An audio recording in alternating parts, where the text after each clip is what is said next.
Hola,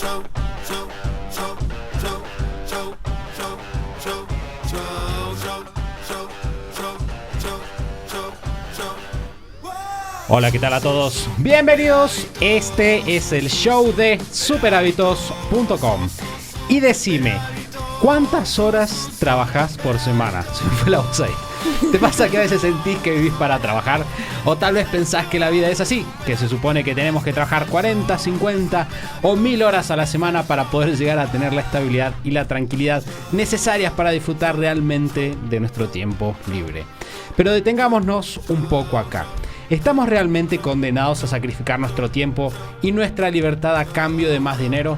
Según Tim Ferriss en su libro La semana laboral de 4 horas, no es así. Él dice que no hace falta trabajar más. Pero, ¿qué tan realista es ese planteo? Este es un episodio muy especial porque es la introducción a una serie de 5 capítulos en que vamos a ir explorando este emblemático libro, resumiendo las ideas más importantes y dándote nuestra opinión y perspectiva sobre el tema. Este es el show de Super Hábitos, un podcast en el que cada semana compartimos las herramientas, hábitos y estrategias que hacen que iniciar un negocio sea simple, para que puedas vivir de lo que te gusta, disfrutar más a tu familia, diseñar una vida genial y tener un impacto positivo en la vida de otras personas. Mi nombre es Santiago Salom, voy a ser su anfitrión y quiero darles la bienvenida al episodio número 368, que como dije es un episodio muy especial porque es una introducción a una super serie que vamos a hacer sobre la semana laboral de 4 horas. Y si todavía no leíste este libro, esta serie es ideal para vos. Y si lo leíste, vas a enterarte de cómo lo interpretamos y aplicamos nosotros para poder conseguir nuestros objetivos personales y como emprendedores. Para cubrir esta serie completa, no sabemos, quizás alguien tenga un accidente a mitad de la serie, digo. Puede pasar, no lo sabemos. Pero en principio, por lo menos por este episodio, va a estar Mati y Lu. Bienvenidos, chicos. Gracias, Santi. Gracias, Santi. Qué lindo saber que vamos a compartir 5 semanas más de optimización, sistematización y semanas de 4 horas. 4 horas de grabar. Podcast. Claro. Claro.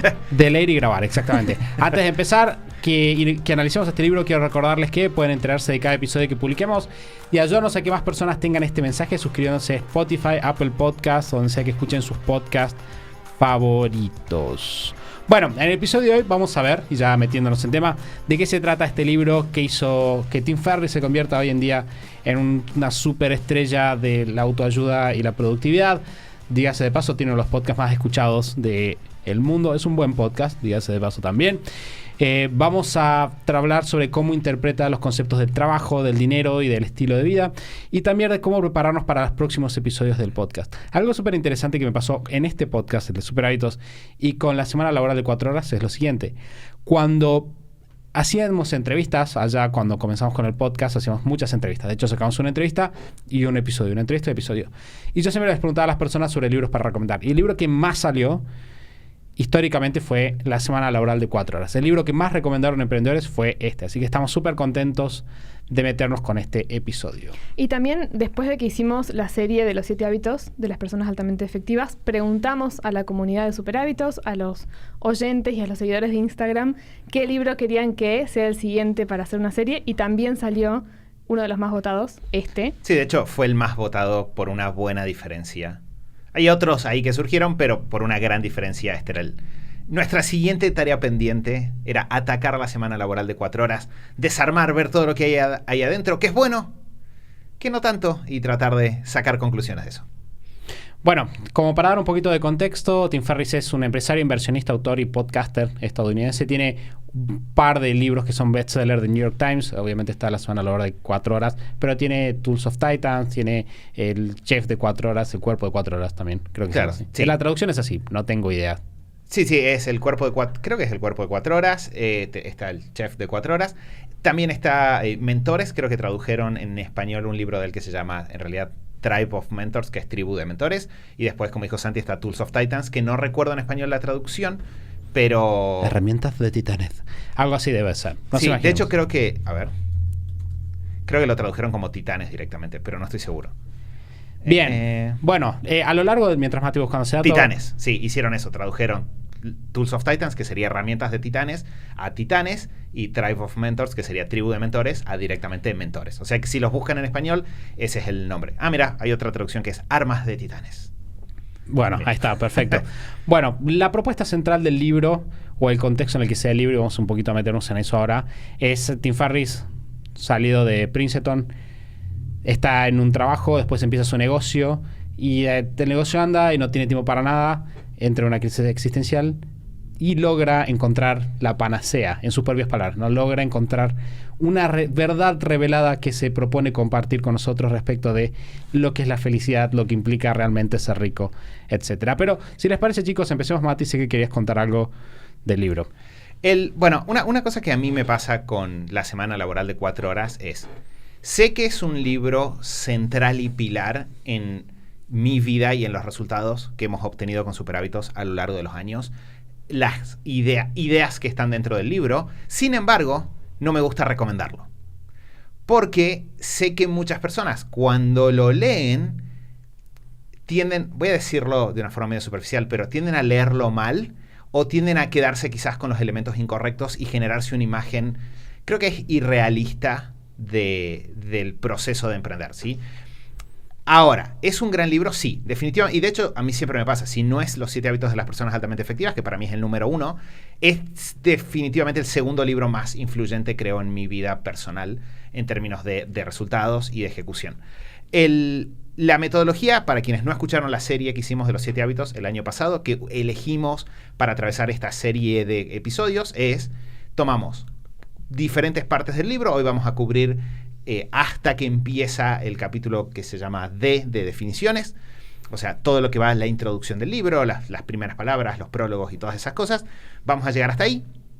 Entonces, tomamos el capítulo, tratamos de explicar las ideas principales, pero también de sumar un poco una mirada extra con quizás nuestros años de aplicar esto u otros materiales del mismo autor que hemos leído a lo largo del tiempo y que nos permiten quizás entender mejor las ideas o ponerlas en perspectiva. Y tengo un par de... Yo les decía a los chicos, tengo un par de datos interesantes de hot takes o hot cakes que podemos usar. Y hay uno que me parece que es particularmente interesante, que Santi me lo comentó por primera vez hace unos años, y es, cuando yo digo esto de que a veces me conflictúa la semana laboral de 4 horas, es porque siento que ya desde el título y algunas cosas que empiezan a surgir en los primeros capítulos, es engañoso en el nivel de expectativas que genera. Y no es algo que solo nosotros sintamos. Y creo que este es un buen dato para empezar, porque nosotros, de vuelta, tenemos este dato extra, y es, hace un par de años, creo que fue en el episodio 33 del podcast de Tim Ferriss, hablando con Ramit Sethi, que tiene un libro que se llama Te voy a enseñar a ser rico, los dos conversaban sobre cómo tener un título como La semana laboral de 4 horas es una bendición y una maldición al mismo tiempo, porque es una bendición en términos de que claramente es un título que llama la atención, que es memorable, que las personas quieren recordar, pero por otro lado es una maldición porque genera ciertas expectativas o lleva a que se asocie la idea directamente con... De hecho, creo que la frase que ellos dijeron en ese podcast era como con algo que debería estar en un infomercial a las 3 de la mañana, no como algo que es engañoso, que es traicionero. Ya vamos a ver que hay algunas cosas dentro del libro, además del título, que pueden generar eso, pero creo que ese es un buen lugar para empezar. Es poner las expectativas en el lugar correcto, definitivamente es una gran herramienta. Tu productividad se puede multiplicar drásticamente al aplicar las cosas que están dentro del libro, pero no es tan una panacea automática de en 2 meses vas a estar trabajando 4 horas como el título parece indicar. Es un balance difícil de recorrer. Sí, Santi. Por un segundo me imaginé que tu hot take iba a ser sobre el origen del título del libro. No, vos tenés... Tengo un hot take sobre bien, el origen ahí del está. libro. Vamos. De hecho, el origen del título del libro sale, y este es un muy buen caso de estudio para personas que hablan sobre validar. O sea, el título del libro sale de un experimento que hace Tim Ferriss en Google Ads. Él genera una serie que eran 4 títulos diferentes y los pone a probar, y se termina quedando con el título que genera más clics, que era La semana laboral de 4 horas. Es decir, que no es literalmente un libro sobre generar una semana laboral de 4 horas, sino un libro sobre optimizar. De hecho, creo que una de las alternativas era vender drogas y vivir viajando o algo así. Sí. Y terminó siendo. Entonces pensé que tu hot take iba a ir Claro, por ahí. o sea, era el título, el alternativo era Vender drogas por diversión y dinero. Era como el título. De hecho, era el título con el cual él presenta originalmente el libro, y ahí es que se lo rechazan 26 veces antes de que consiga la editorial que lo toma. Esperable. Ahora, quiero sumar un detalle y de ahí si quieren podemos ya empezar a meternos como a navegar, pero el año pasado le hicieron una entrevista, en 2020, le hicieron una entrevista a Tim Ferriss sobre el estado actual de su vida y sus reflexiones mirando hacia atrás. Porque, como un dato extra, La Semana Laboral de 4 Horas es un libro que salió en 2007. Hay una edición revisada, no revisada, sino expandida, que salió en 2009, que es la que por lo menos yo estoy leyendo, creo que ustedes también. Tenemos esa edición de 2009, pero desde entonces, hay, 12 años, el año pasado eran 11 años en camino, Tim Ferriss hizo muchas cosas en el medio, y él, como que en un momento, acá en la entrevista, lo cuestionan o le dicen, como, a ver, seguís pensando las cosas que dijiste, ¿no? Lo que surgió en los libros. Y dijo algo que es súper interesante, lo tengo acá anotado, está en inglés, así que voy a hacer una micro traducción rápida, pero lo que él dice, sí, todos mis libros, todo lo que yo escribí hasta ahora es muy personal en términos de que traté de escribir cosas que a mí me interesaban o que yo sentí que me servían para ordenar lo que me estaba pasando en cada momento, pero tengo una perspectiva que es distinta hoy en día, ¿no? Entonces dijo lo siguiente: definitivamente al comienzo uno piensa que el dinero es la solución. Después uno pasa a pensar que el tiempo es la solución, ¿no? Que es un poco el planteo de La Semana Laboral de 4 Horas. Después uno quizás empieza a pensar en que debería cuidar más de mi cuerpo a nivel físico o quizás aprender más cosas, que es lo que aparece, si se fijan, en El Cuerpo de 4 Horas, El Chef de 4 Horas. Dice, pero al final lo que te das cuenta es de que necesitas en algún momento estar sentado solo en una habitación y poder vivir con vos mismo. Y de eso es lo de que realmente se trata, de poder estar solo y estar tranquilo. Y ahora me doy cuenta de que no es necesario atravesar el proceso de esa manera. De hecho, y esta es la frase que dice, es mucho más útil dedicar parte de tu práctica y de tus energías a cuidar tu salud psicoemocional como la fundación para todo lo demás. Y prestarle atención desde el comienzo, no al final. Y eso me pareció súper interesante. Porque él, a partir de ahí empieza a hablar de cómo había cosas que él pensaba, bueno, si me mantengo entretenido no las tengo que procesar, pero al final las tienes que procesar igual, ¿no? Y como, después, si quieren les dejamos el link, es una entrevista con la revista GQ, pero me pareció muy interesante esto de, que es algo que siempre les decimos, ¿no? Cuando uno lee un libro tenés que entender quién es el autor y desde dónde está hablando y en qué momento de su vida estaba hablando y las perspectivas que aprendió después para usar toda la información. Y me pareció un dato importante en términos de no entrar al libro ciegos en plan, esto va a resolver todos mis problemas, sino es parte de un proceso y me va a sumar herramientas para una situación específica. Bueno, de hecho, Tim Ferriss, para los que seguimos por ahí su blog o su podcast, a lo largo del tiempo hizo un excelente trabajo de ser vulnerable, en términos de contar cosas sobre su vida. Por ejemplo, tiene un excelente artículo respecto de el suicidio y de una experiencia que él tuvo cuando estaba pensando literalmente en suicidarse. Tiene otro excelente artículo también acerca de su experiencia con la fama y cómo la fama le trajo muchas más cosas malas que cosas buenas. Y de repente toda esta serie de vulnerabilidades genera una disonancia con el libro, que es La Semana Laboral de 4 Horas, porque mi impresión fue, mientras leía los primeros capítulos, pues nosotros ya leímos este libro un par de veces antes, pero cuando repasaba el libro, este libro es una genialidad del marketing. Está excelentemente escrito. Tiene las historias. Yo imaginaba cuando haces un excelente embudo de ventas, cuando pones un detalle acá. Por ejemplo, todas las historias, todos los capítulos, o no todos los capítulos del comienzo terminan con una firma de él en otro idioma a veces y con una fecha y un lugar diferente del mundo, lo cual te da el mensaje que esta persona está viajando por el mundo mientras escribe el libro conmigo. Entonces, ese es un gran detalle. Las citas, es increíble lo adecuadas que son el uso de las citas. Entonces, cuando vos lees La Semana Laboral de 4 Horas...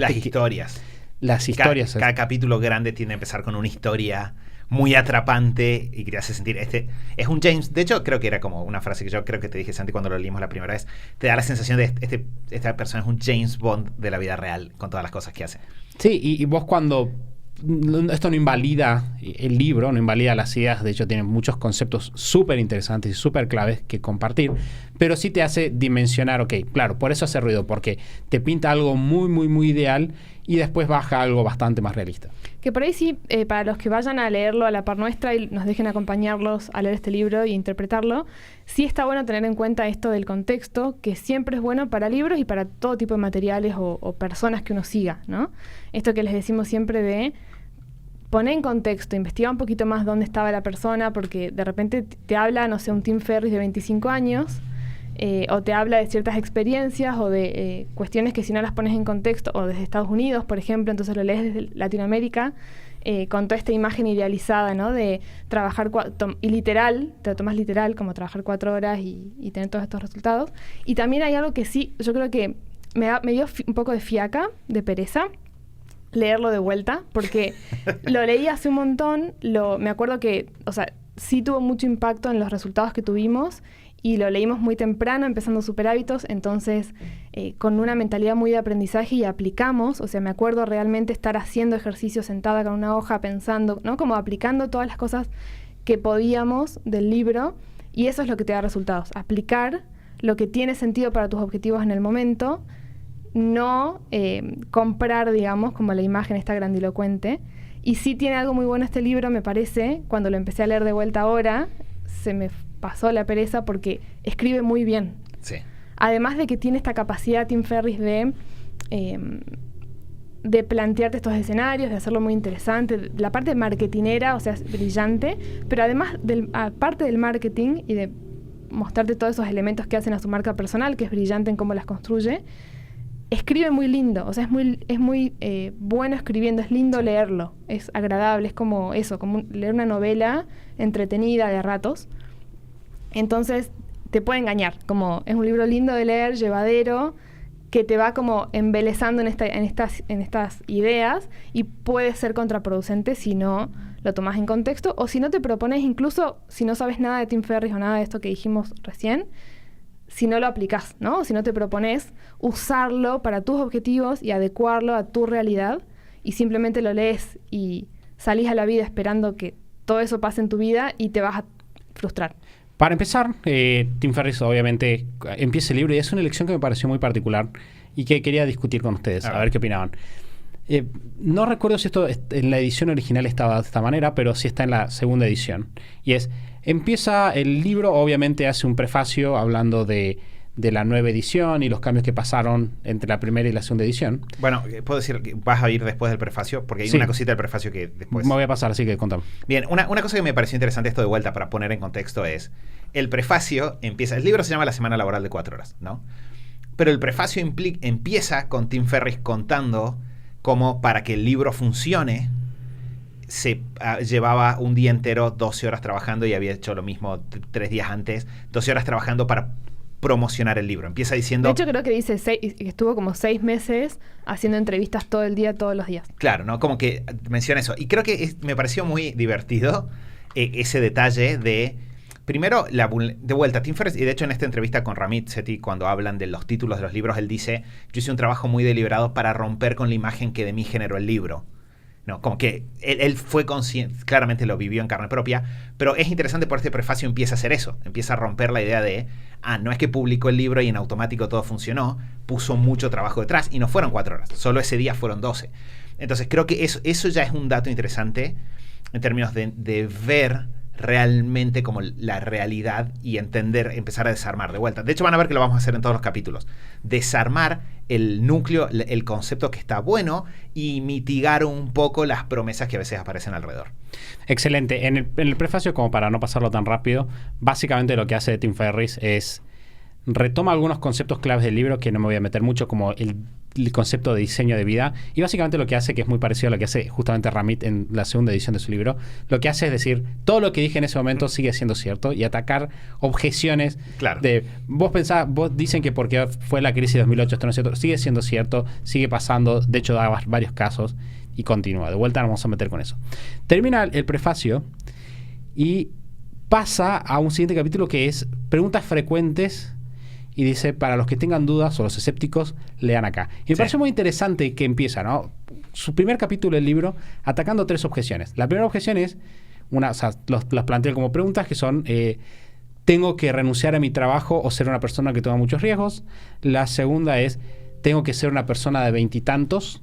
Y la tercera pregunta es, ¿necesito tener un Ivy League, un título del Ivy League, o sea, alguna gran universidad de Estados Unidos, o una de las Ivy League justamente? ¿Por qué? ¿Por qué piensan que empieza un libro con un ataque a objeciones? Yo creo que lo empieza porque... O sea, primero debe ser... Es muy... De vuelta, no sé si estaba en la edición original, pero definitivamente son los puntos con los cuales probablemente él ya sabía que iban iba a ser objetado el libro y no están cubiertos dentro del libro en sí, ¿no? Como que los tenés que cubrir de entrada porque probablemente la persona que tenga esas objeciones rápidamente se vaya a atrasar. Menciona lo de Ivy League porque él estudió en Princeton, que es una universidad muy prestigiosa en Estados Unidos. Dato interesante, él entró a Princeton no por sus notas de la escuela, sino por lo bien que escribía. Porque su ensayo, como que resaltaron, esta persona escribe muy bien, claramente acertaron en su diagnóstico. Y después él escribe el libro porque el libro se publica en 2007, cuando él tenía 30, pero lo escribe antes, o sea, a los 20 y pico, con lo cual antes había hecho todas estas cosas. Y entonces la lógica es, tengo que ser vos para que esto me funcione. Y es interesante porque ataca esos 3 puntos. De hecho, también, como decía Santi en el prefacio, ataca la crisis económica de 2008-2009 en Estados Unidos. Pero algo que a mí me parece interesante, y después también vamos a ver qué surge, claramente es un libro que está enfocado, y él lo dice en términos de a quién le estaba hablando, en personas en general en Estados Unidos, Europa. No es que no se pueda aplicar, ya vamos a ver, nosotros hemos aplicado herramientas del libro, no estoy diciendo que no sirva, pero el foco principal y muchas de las herramientas están apuntadas ahí. Entonces, como yo lo que pensé que es muy interesante cuando lo leí es, bueno, claramente es un libro que por su título ya levantaba 1 millón de objeciones, tenías que taclear estas 3 cosas para empezar, pero también es interesante las que no necesariamente están tacleadas, porque eso te habla de otras cosas que o no surgieron tanto o no eran centrales al cliente al que él estaba hablando. Que también si volvemos a esto de poner en contexto y como cuestionar un poquito las herramientas o los libros cuando los lees o los vas a aplicar, el hecho de que haya incorporado como al comienzo de todo antes de empezar, porque se supone que el núcleo del libro no cambió, lo que cambió fue los agregados que le hizo. Si sumó eso al comienzo, deben haber sido el top 3 de objeciones o de críticas que recibió, y la forma más simple de reeditar un libro y abarcar quizá o responder las preguntas o las críticas que te hicieron es incorporarlas. Entonces habla de que hubo una escucha activa, digamos, de las críticas o de las objeciones que habían dando vueltas y las incorporaron. Que de vuelta, si Tim Ferriss actual piensa cosas tan diferentes o tiene una mirada tan distinta, tan madurada diferente a la de ese libro de 2007... es porque justamente los libros son mucho más estáticos que si vos tenés, un podcast y todas las semanas podés ir trabajando tus ideas y expresándolas y la persona que te sigue va avanzando con vos, quizás, ¿no? Pero un libro es como mucho más estático, mucho más difícil de reeditarlo al ritmo al que van cambiando tus ideas o tus experiencias. Entonces debe haber sido una muy buena forma de sumar esas, como poder dar respuestas a cosas que estuvo recibiendo como críticas, sin tener que reescribir el libro. Acá, de hecho, tiene 2 objeciones más. Una, tengo que viajar, solamente quiero tener más tiempo, porque mucho del libro va de vuelta del lado de los viajes y del estilo de vida, y después necesito nacer rico, que es quizás otra de las objeciones. Creo que va mucho del lado de lo que vos decías, ¿no? También entender de que muchas de las personas que lleguen a la semana laboral de 4 horas van a llegar por recomendaciones y con un preconcepto del libro. Sí. Entonces, directamente él entra y ataca esas objeciones de buenas a primeras. A partir de ahí viene un capítulo que se llama Mi historia y por qué necesitas leer este libro. Tiene 2 frases que están buenísimas. Todas las frases del comienzo de los capítulos son excelentes. Acá particularmente, bueno, yo también voy a hacer mi traducción en vivo. Dice, siempre que te encuentres en el lado de la mayoría es momento de pausar y reflexionar, de Mark Twain. Y la otra es, cualquiera que viva dentro de sus medios o de sus posibilidades tiene una falta de imaginación, de Oscar Wilde. Son muy buenas frases. Y empieza, y esto es súper divertido, ¿no? Empieza la descripción hablando de, o sea, la primera frase del libro en sí es, me estaban transpirando las manos, ¿no? Y él entra a hablar acerca de su experiencia compitiendo en el Mundial de Tango. Para los que no hayan leído nada de Tim Ferriss debe ser una locura. Pero es lo que pasaba con todo el mundo, ¿no? Claro. Entonces, ¿estabas en el Mundial de Tango en Buenos Aires? ¿Qué hacías en el Mundial de Tango, no? Y entonces él empieza a hablar de esa experiencia que de vuelta marca el tono del libro. Sí, bueno, el otro día veía que eso tampoco es casual, ¿no? El tango y Buenos Aires tienen un lugar muy especial como en la mitología nómada y de personas que viajan. El otro día veía un video hay un empresario de Estados Unidos que se llama Noah Kagan, que es amigo de Tim Ferriss también, y él decía, siempre fue el sueño de mi vida vivir un año en Argentina. Entonces, claro, de repente Tim Ferriss no solo está en Argentina, no solo está diciendo a lo largo de esta parte frases en español, está participando en el Mundial de Tango y no sé, un récord de Guinness del Mundial de Tango. Entonces, automáticamente te explota. Yo recuerdo la primera vez que leí el libro y cada historia, todos los capítulos te explota el cerebro cuando lo empezás a leer. Y narrativamente, esto como persona que ama ver las películas, si lo ves como una escena, es una escena perfecta, porque empieza en un plano muy cerrado, muy personal, y se empieza a abrir al contexto y el contexto te sorprende cada vez más. O sea, en una película vos harías eso, conectarías con la persona, te transpiran las manos, eso nos pasa a cualquiera de nosotros, se empieza a abrir y de repente la situación es excepcional.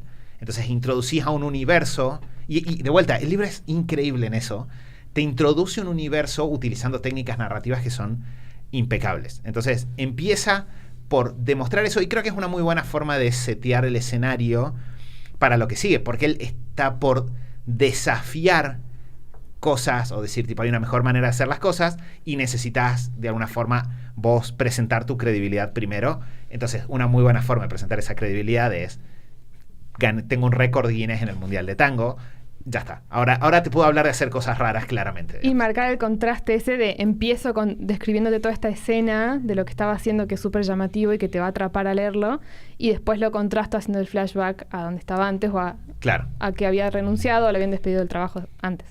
Claro, porque Tim Ferriss cuenta esta historia de que está él, y literalmente estuvo ahí. Si ustedes buscan en YouTube videos de Tim Ferriss en el Mundial de Tango, esos videos están ahí.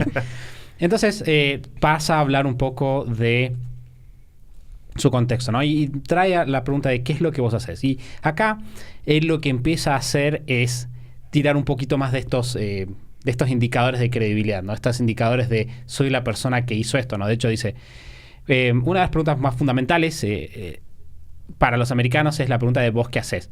Bien, dice, asumiendo de que vos podés encontrarme, que es difícil, y dependiendo de a quién, de cuándo me preguntas, preferiría que no me lo hicieras, puedo estar andando en motocicletas en Europa, haciendo scuba diving, que sería buceo. Haciendo buceos en una isla privada en Panamá, descansando abajo de una palmera entre sesiones de kickboxing en Tailandia, o bailando tango en Buenos Aires.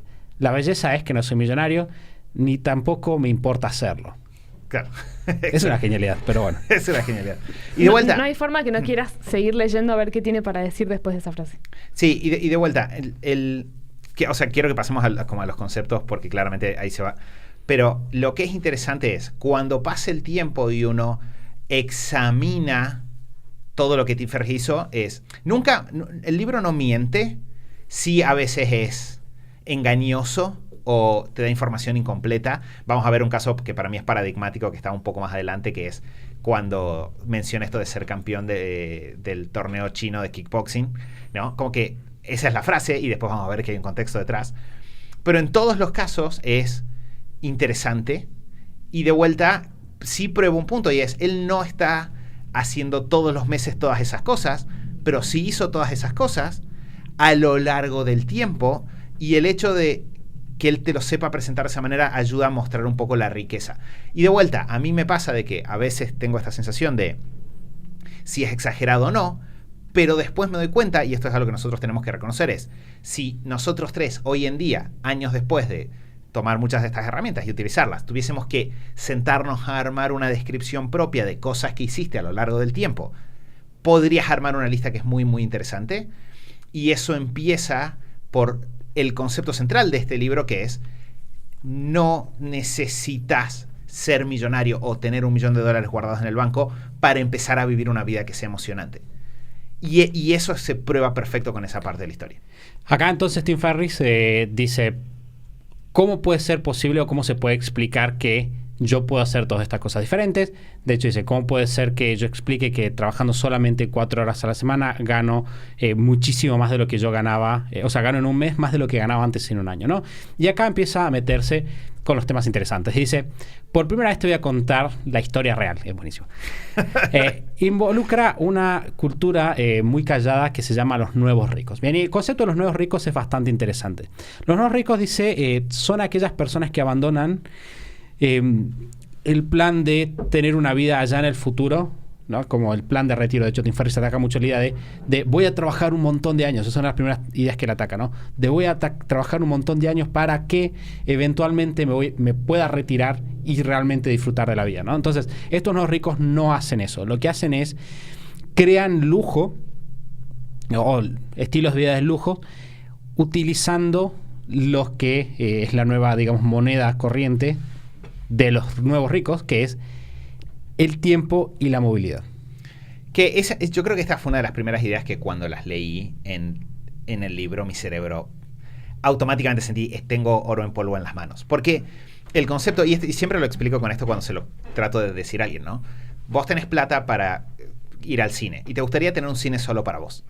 Si vas a trabajar y estás trabajando de 8 de la mañana a 7 de la tarde, de lunes a viernes, probablemente solo puedes ir al cine el sábado a la noche. Con lo cual, si querés ir y tener mucho espacio, tenés que pagar la función cara del cine y pagar estos asientos más anchos y un montón de cosas. Ahora, si vos tenés movilidad, si vos tenés tiempo y movilidad, vos podés decidir ir al cine el miércoles a la mañana.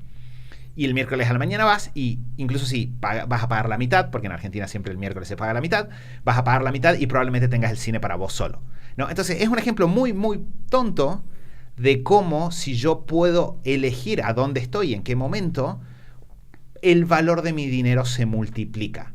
Y por lo tanto puedo lograr un estilo de vida lujoso sin tener que estar gastando mucho dinero. Y esa idea, a nosotros de vuelta, yo siento que hay muchos momentos en los que hemos podido hacer cosas que otras personas no podían hacer porque podíamos elegir, por ejemplo, cuándo viajar. Entonces yo puedo elegir en qué fecha viajar y cuando volver yo puedo elegir el día que el pasaje salga más barato y de repente el vuelo para mí salió 1/3 de lo que salió el vuelo para vos. Y automáticamente mi dinero vale 3 veces más. Con lo cual, si gano lo mismo que vos, yo tengo un estilo de vida probablemente 3 veces más lujoso gracias a aplicar esto. Sí, que yo creo que lo más valioso de todo esto es como, quizá ahora uno lo tiene muy naturalizado, de repente, desde que salió este libro o desde que lo leímos nosotros, incluso hasta ahora, hay cosas que avanzan tan rápido que de repente, no sé, los nómadas digitales o la idea de movilidad, de poder trabajar remoto, son recontra comunes ahora.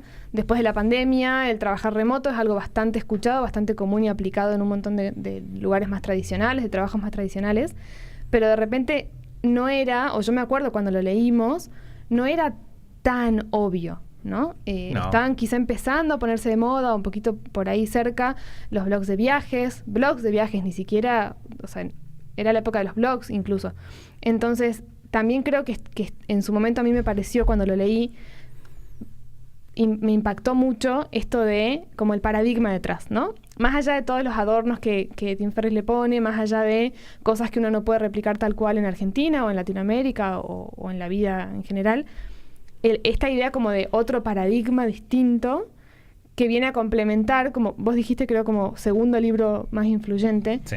Si uno ya viene con los 7 hábitos, por ejemplo, y con ese enfoque, y venís pensando en tu misión, en tu visión, y en cómo avanzar hacia tus objetivos más importantes y cómo organizarte mejor y cómo priorizar en el día a día, de repente te complementa muy bien esas herramientas y ese enfoque, y el paradigma detrás está bueno, y el paradigma detrás de, por un lado, esta idea de los nuevos ricos, que la podés elegir, ¿no? Y puedes decir, yo quiero esto, quiero diseñar mi vida de esta forma. Y por otro lado, también me pareció súper interesante, la primera vez que lo leí y ahora también, como el hábito que está bueno de cuestionar cosas, que a veces uno puede perder como esa gimnasia de cuestionar si no está en contacto con este tipo de materiales o si no está en ciertos entornos. Cuestionar, como esas citas que leyó Santi recién, tienen que ver con eso, ¿no? Como hay un nuevo paradigma y además está bueno cuestionar el caminito que uno ya conoce y ver qué otras formas hay de hacer lo que uno quiere y no tener, por ejemplo, como esto que estábamos hablando recién, que esperar a retirarme para poder empezar a hacer XX. Bueno, ustedes plantean un paralelismo que decimos, bueno, los 7 hábitos, Tim Ferriss, pero, o sea, lo obvio es pensar de que lo que plantea Tim Ferriss acá es una contra a la noción tradicional de trabajar toda tu vida en un empleo y las carreras de las ratas. Pero hablando de las carreras de las ratas, el concepto de lo que hace Tim Ferriss también es una lucha a otro gran libro de la misma, que iba apuntado a gente muy parecida, que es los libros de Robert Kiyosaki, ¿bien? Sí. De Padre Rico, Padre Pobre. De hecho, si ustedes vuelven sobre la historia del Padre Rico y el Padre Pobre trabaja toda su vida un montón para el Estado hasta que lo echan, se queda sin dinero y termina los últimos años de su vida amargado. Y el Padre Rico trabaja un montón. Eventualmente tiene ingresos pasivos cuando es viejo y está tranquilo y es un viejo feliz. Pero fíjense cómo Tim Ferriss dice acá muy claramente, no se trata de ser feliz cuando sos viejo, no se trata de esperar ese retiro que puede ser bastante difícil de encontrar. Entonces, esa es otra otro libro, otro concepto con el cual Tim Ferriss lucha, que de vuelta se plasma en esta idea de los nuevos ricos, que hacen esto que él llama diseño del estilo de vida. Es, vamos a ver cómo podemos nosotros, sin necesidad de ser millonarios, vivir la vida de unos millonarios.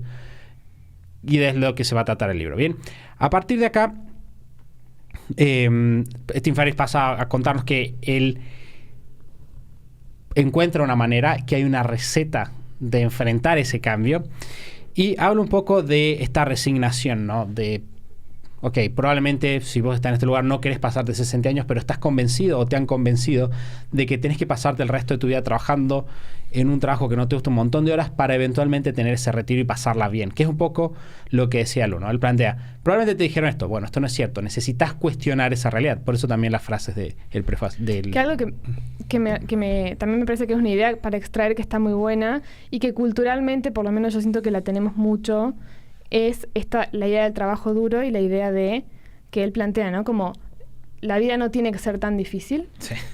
Y solemos muchas veces pensar que sí, entonces terminamos yendo por el camino difícil o no viendo que hay otros caminos o no cuestionando el camino preestablecido. Y es difícil, o sea, yo siento que sigo luchando con esa idea personalmente porque nos educan de esa manera, el entorno, o sea, está muy valorado el trabajo duro, está muy valorado si te esforzás, te lo mereces o vale la pena, si no te generó mucho esfuerzo, no es valioso. Y romper con eso también está bueno y es difícil, y como emprendedores creo que también es algo que uno atraviesa, ¿no? Que enfrenta, y esa idea creo que es súper valiosa del libro, como la vida no tiene que ser tan difícil, sí, no quiere decir que no va a haber desafíos, que no vas a tener que esforzarte. Él empezó contando que estuvo haciendo 6 meses de entrevistas todos los días por su libro, o sea, no es que está buscando el caminito fácil para no hacer nada, pero no tiene que ser todo cuesta arriba. Bueno, que eso es con Santi lo vemos muchísimo. El otro día me pasó en una llamada que estaba teniendo con unas emprendedoras, que era como, bueno, entonces estamos pensando en que querían mejorar sus resultados, y era como, entonces queremos mejorar todas estas cosas y trabajar todas estas cosas y y había una parte de mí fue como, quizás simplemente tienen que subir el precio, ¿no? Y viste que le pasa a las personas que les cuesta a veces simplemente aceptar que lo que tienen que hacer es cambiar el numerito y que eso va a resolver sus problemas o una buena parte de sus problemas, porque tenemos la asociación de que aquello que más trabajo tome va a ser lo mejor. Y no es cierto. No quiere decir que no haya cosas buenas que tomen mucho trabajo, quiere decir que hay que romper esa asociación directa entre que si es difícil es mejor, si es duro es mejor, si toma mucho tiempo va a ser mejor que si toma poco tiempo. Entonces, ese creo que es un punto central. Y otra cosa que también es central, no había pensado, Santi, me pareció muy genial lo que dijiste de como esta comparación, porque él después habla de de estas personas que postergan, y es verdad que padre rico, padre pobre va para ese lado de trabajar, invertir y algún día lo vas a disfrutar. Pero otra cosa que también me parece que es muy interesante que él dice, que está dentro de este capítulo, es tu descripción de trabajo no tiene que ser tu descripción de vos mismo, ¿no? Entonces dice, cuando las personas te dicen, ¿vos qué haces? No tiene, la única respuesta no es ¿a qué me dedico? Porque lo que hagas para generar dinero y lo que hagas con tu tiempo no tienen por qué ser lo mismo. Y de vuelta, siempre uno va buscando este equilibrio entre vida personal y trabajo y todas las cosas, pero el hecho de entender de que el objetivo final nunca va a ser el trabajo por el trabajo, el dinero por el dinero, la cuenta bancaria por la cuenta bancaria, es uno de los mega aportes que tiene de la semana laboral de 4 horas en la literatura de negocios. Es, sí, armé el negocio, sí, automatizás, genial, pero lo estás haciendo por algo. Y vos, a nivel personal, lo más probable es que lo estés haciendo para construir una vida que te guste, y ahí entra esta frase de que es una locura pensar que él la inventó o la puso en el mapa, de diseñar un estilo de vida. Pensar qué vida querés y diseñar todo para tener eso. Y acá, de la mano de lo que dice Mati, Tim Ferriss pone una frase que también es clave, y es: las personas no quieren ser millonarias, quieren tener las experiencias que ellos creen que $1 millón puede comprar, ¿no? Que va un poco de la mano de eso, ¿no? Y dice,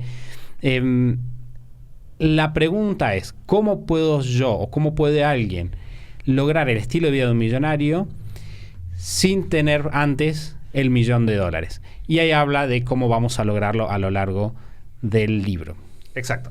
Que él usa, esto es algo que a mí nunca me gustó demasiado, pero él usa para explicar un poco armar la estructura del libro, Que eso sí, por ejemplo, es algo que yo siento que los 7 hábitos hace mejor como el proceso, ¿no? Pero la estructura del libro es 4 partes. Una que en inglés hacen a la frase deal, que es D-E-A-L, que es como trato o, sí, negocio, también podría ser dicho como negocio. Entonces, lo que dice, lo que vamos a tratar de hacer acá es adoptar el manifiesto de quienes saben hacer negocios o quienes saben hacer buenos tratos, y es mirar la realidad como algo negociable.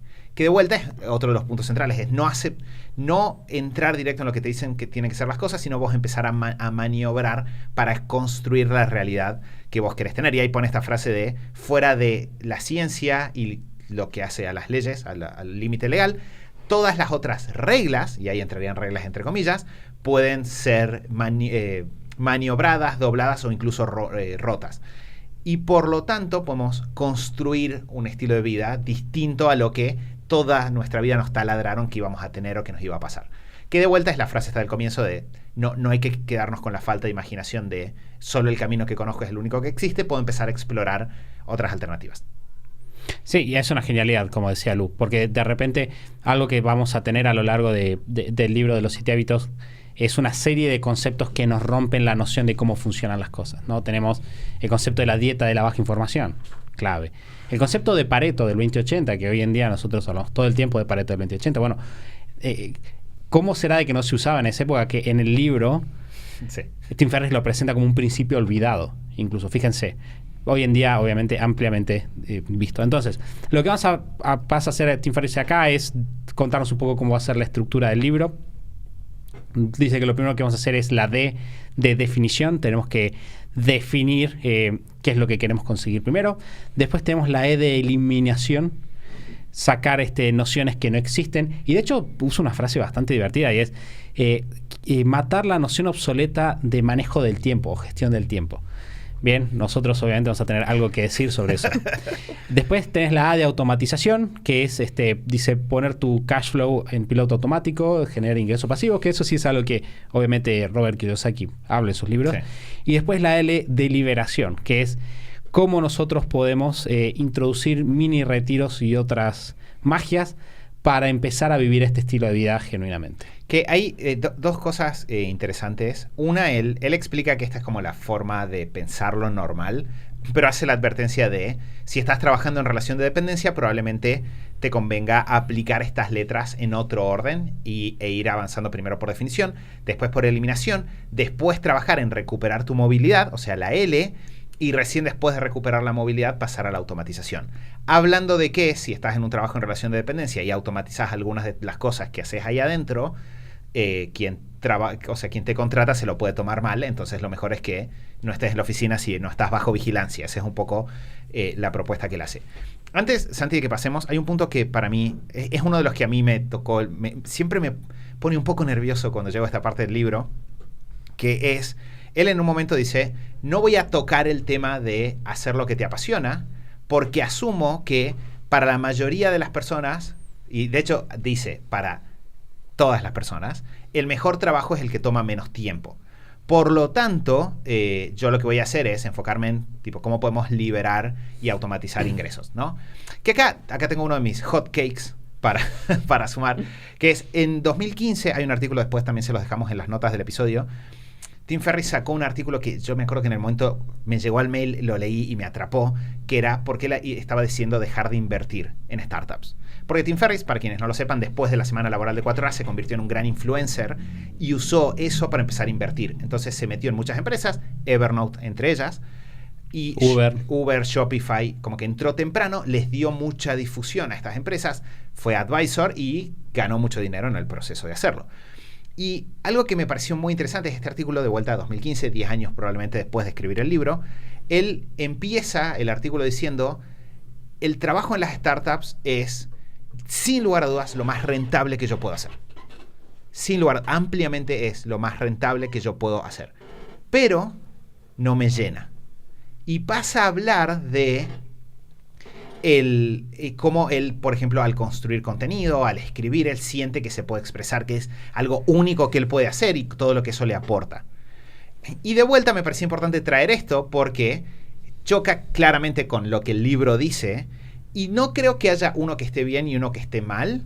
creo que es importante cuando uno entra a cada año de su vida, en cada momento, en cada decisión, entender cuál es tu prioridad ahora. Porque yo creo, y de hecho, por ejemplo, dentro de INMT es algo que le decimos mucho a las personas, quizás estás en un trabajo, estás podrido de ese trabajo, y tu consigna es, no me importa haciendo qué, yo lo que quiero es independizarme de este trabajo. Y si ese es tu objetivo, entonces está bien que lo tengas presente y, por ejemplo, que no te quejes si no te gusta lo que haces en el negocio, porque estás eligiendo priorizar irte del trabajo, porque no importa que sea que hagas que no te gusta más que seguir estando en el mismo lugar. Pero no está mal, y uno también tiene que saber que si lo sentís es humano, puede ser que digas, no, bueno, pero para mí sí es importante hacer algo que me apasione, y si lo pones como condición tenés que entender de, bueno, en algún momento puede ser que esto me haga el camino un poco más difícil, y tenés que saber a dónde estás parado. Claramente Tim Ferriss se puede parar en la posición de, ahora solo quiero hacer lo que me apasiona, después de ser inversor en Uber, Evernote, Shopify y no sé cuántas empresas más, tener el bestseller, tener uno de los podcasts más escuchados, y en ese momento dar un paso atrás y relajarse. Y antes quizás no lo quería hacer porque simplemente quería salir del trabajo en el que estaba que no le gustaba. Pero en los dos casos es importante saber cómo nos paramos, ¿sí? Y por eso quería decirlo, no es ni caer en esta afirmación que el libro tiene de no importa, mientras tome poco tiempo lo hago, pero tampoco caer en, bueno, tiene que ser lo que me apasione y no le presto atención al proceso y la eficiencia en el proceso. Que incluso en esta no es contradicción, pero en esto que uno puede analizar de el mensaje cómo está escrito, cómo está transmitido y el mensaje subyacente.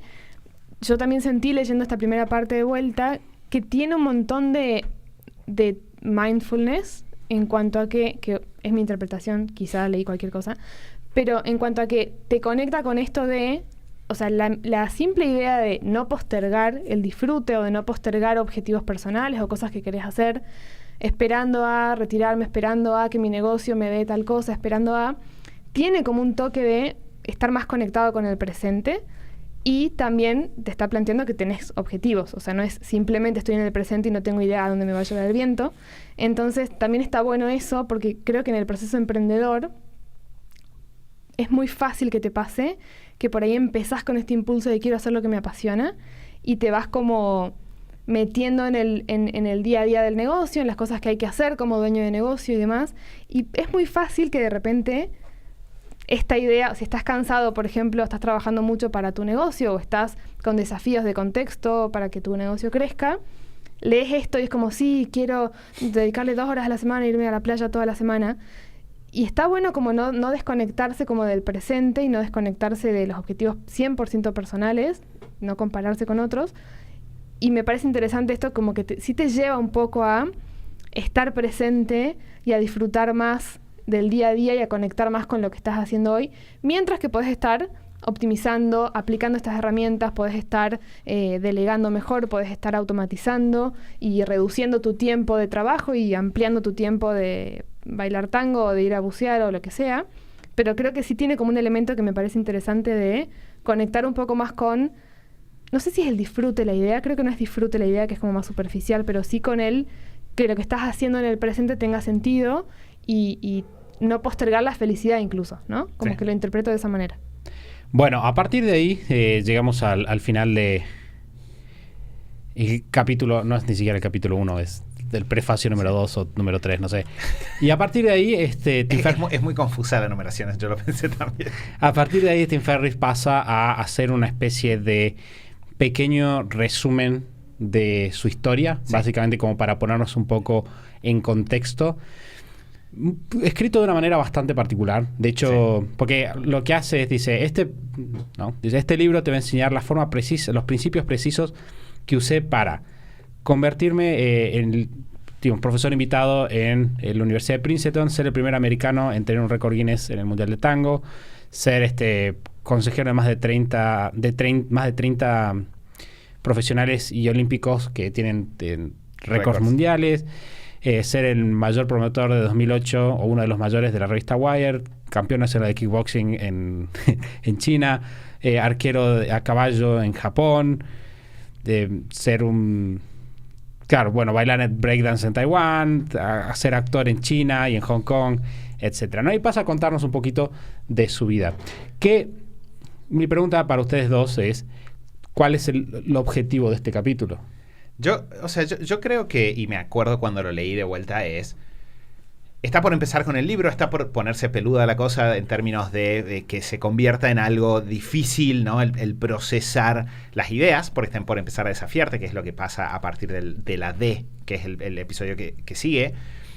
Entonces hace una mega tirada de credibilidad, ¿no? Mira todo lo que hice, como para de alguna forma derrumbar cualquier tipo de objeciones, que es lo primero que hace es mira todo lo que hice, que es esta lista, y después la cronología que él hace de su vida, yo creo que lo que busca es conectar. Tengo dos detalles con respecto a cada una de estas cosas. Con respecto a la lista de todo lo que hice, sí hay que decir, para quienes lo conocemos hace más años y hemos leído más, que es una lista engañosa, ¿no? Porque si vos lees esa lista, la primera vez que la lees, completás algunas cosas que después te enterás de que no son tan ciertas, ¿no? Por ejemplo, está esto del campeonato chino de kickboxing, que es cierto, lo ganó, y lo ganó legalmente, pero no lo ganó por ser realmente el mejor haciendo kickboxing, sino por encontrar un hueco en el reglamento más que ser el mejor en kickboxing, ¿no? Entonces, eso no está aclarado ahí. O, por ejemplo, cuando dice esto de me invitaron a la Universidad de Princeton a dar charlas sobre tal cosa, bueno, pero él estaba él había ido a esa universidad y los que lo invitaron eran sus profesores que lo conocían. O, no sé, en un momento me dio mucha gracia porque dice, ahí me dedico a investigar y a hacer activismo sobre asilo político, que es algo que, o sea, no es particularmente difícil, pero suena muy, muy cool. Y después decía, competir en hurling en Irlanda, pero competir es simplemente competir, es ir. O sea, yo puedo ir, anotarme en el torneo, entrar, perder literalmente los primeros 5 segundos y yo técnicamente competí, ¿no? Y hay varias frases que tienen eso, pero cuando vos lo lees, el conjunto te impacta. Y de vuelta, creo que es el gran problema del libro, es increíble porque para eso tuvo que estar en todos esos países, como mínimo hacerse tiempo para perder tiempo haciendo una de esas cosas, lo cual es algo que muchas personas no tienen. Pasar tiempo pensando o encontrándole el truquito a cada una de estas cosas. Entonces es admirable, pero está presentado de una forma, yo diría como hiperbólica. Entonces te presenta esto súper gigante y de ahí pasa a contarte su historia, que es una historia mucho más común, y de hecho en la historia hace lo opuesto, tira para abajo muchas cosas para que se lo vea más común, ¿no? Porque tira su infancia como tipo, no me entendía con los profesores, entré a Princeton aunque tenía malas notas. No, en realidad él fue a una escuela secundaria que es súper, súper prestigiosa en Estados Unidos. Entró a Princeton porque escribía muy bien. Pero entonces hace estas dos fuerzas, ¿no? Como, mira todo lo que genial que hice y después, mira cómo mi vida empezó igual que la tuya. Yo también me frustré en la escuela, yo también me frustré en un trabajo, yo también fui a la universidad y me costó, ¿no? Como que hace esas dos cosas, creo, para terminar de conectar antes de empezar con el libro. Bueno, que retomando lo que decía Mati al comienzo, ¿no? De qué difícil que es recomendar este libro, porque si se lo lee mal, es riesgoso. De repente, ese es uno de los puntos clave, y que está a lo largo de todo el libro, pero sobre todo en esta parte, que vos podés interpretar como, mira, esta persona que me está diciendo que me va a enseñar a hackear cosas, hizo todo esto y tiene 30 años. Claro. O 25 años. Claramente sabe cómo hackear cosas, voy a ver qué herramientas me puede compartir. Esa es una interpretación que puede hacer, pero otra que es muy fácil que suceda, y que es lo que a muchas personas les pasa, es, wow, mira todas las cosas que hizo, y de repente lo idealizás y pensás que, o te frustrás porque pensás que vos no podés hacer todas esas cosas, o terminás metiéndote como en una carrera por lograr objetivos extravagantes o cosas grandilocuentes y perdés el foco de lo que a vos te importa en realidad. Entonces es como un arma de doble filo que si lo interpretás mal o lo lees superficial o te dejas llevar por la emoción de wow, cuántas cosas hizo, te puede traer malos resultados. Bueno, y a partir de ahí Tim Ferriss concluye esta primera parte antes de empezar con el deal, contando un poco de su historia y cómo llega él que es importante leerlo, obviamente, para poder saber en qué contexto se da todas las herramientas y en las cuales él hace su cambio. Quiero saber, chicos, yo coincido con Mati en que probablemente el capítulo tiene esta doble función de dar contexto y además venderte un poco más lo que sigue. Creo que estamos hasta acá. Yo tengo dos detalles que me gustaría sumar antes de que lo cerremos.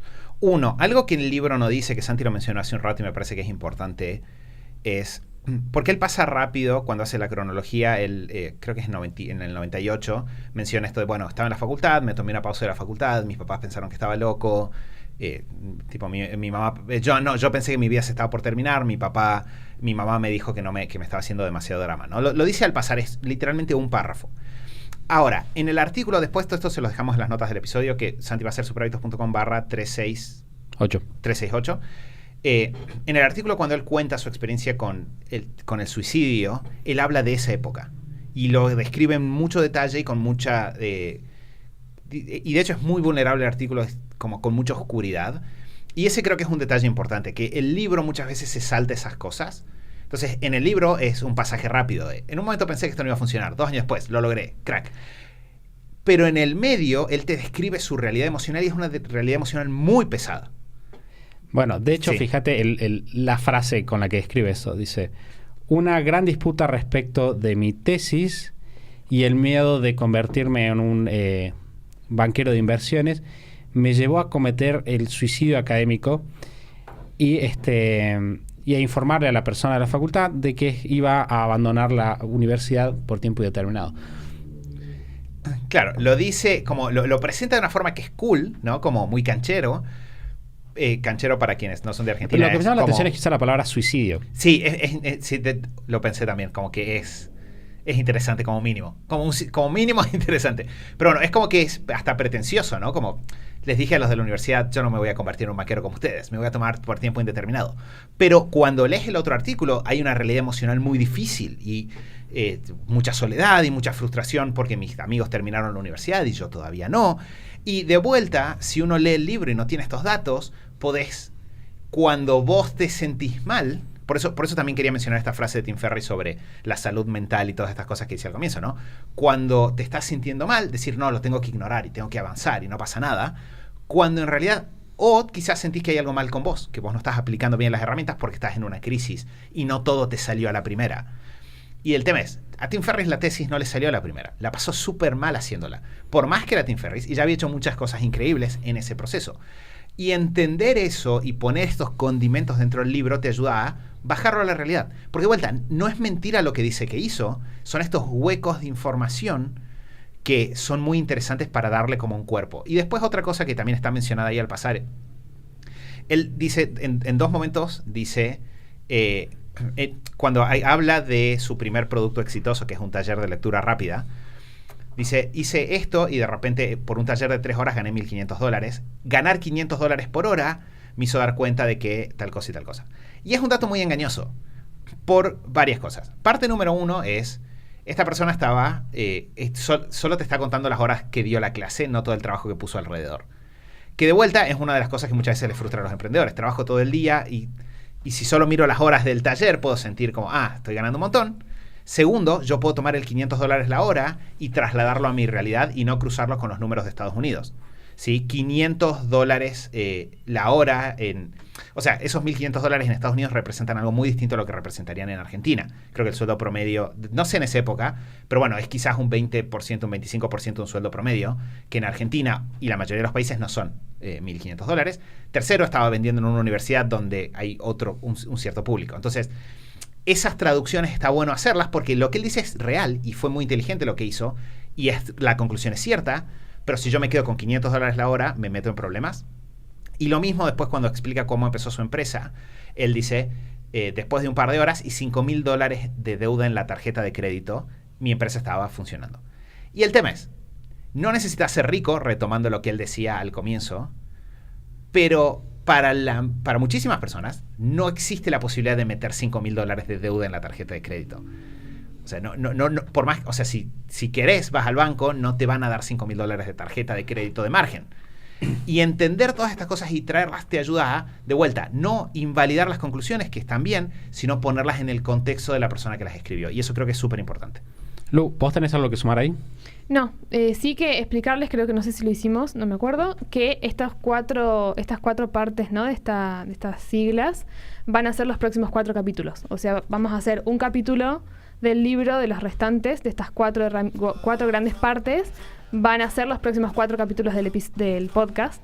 Entonces vamos a meternos en profundidad en las herramientas y las ideas de esos capítulos. Sí, esta primera parte es bastante corta, te metimos muchos datos de contexto. Un dato divertido también, o sea, no es divertido porque tiene que ver con el suicidio, pero gran parte del tema del suicidio de Tim Ferriss se frena porque él en la biblioteca de Princeton reserva un libro sobre el suicidio y en la notificación de que se había llegado el libro que él había reservado le llega a su mamá y su mamá lo llama preguntándole, che, vi que estás buscando un libro sobre el suicidio, ¿qué está pasando?